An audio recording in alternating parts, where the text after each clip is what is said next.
તો આજના વિડીયોમાં આપણે જોઈશું કે આપણે ચૂંટણી કાર્ડ સિવાયના કેટલા પુરાવા લાવી શકાય પૂરા તે આપણે જોઈએ.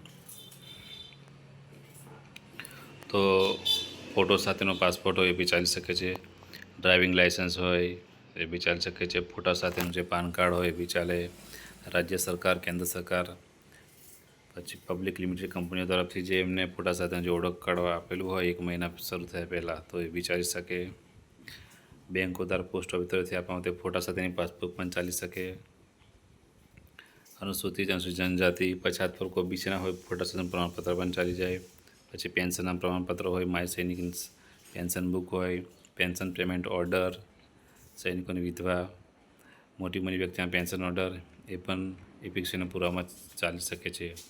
કેન્દ્ર સરકાર તથા ગુજરાત સરકાર દ્વારા આપવામાં આવેલ સ્વતંત્ર સૈનિકોના ફોટા સાથેનો એ ઓળખ કાર્ડ હોય એ પણ ચાલી શકે છે. ફોટા સાથેના હથિયારોના લાયસન્સ એ બી ચાલી શકે આપણે ઓળખના પુરાવા તરીકે. સક્ષમ અધિકારી દ્વારા આપવામાં વિકલાંગનો ફોટા સાથેનું પ્રમાણપત્ર એ પણ ચાલશે.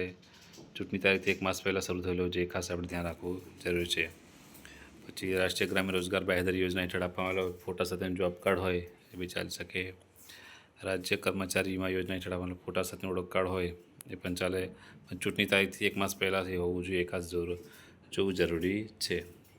NPR national population register scheme હેઠળ RGI દ્વારા આપવામાં સ્માર્ટ કાર્ડ એ બી ચાલી શકે છે.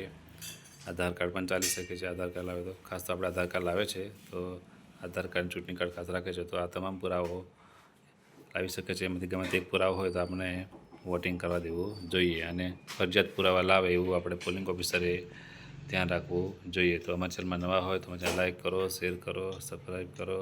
Thank you.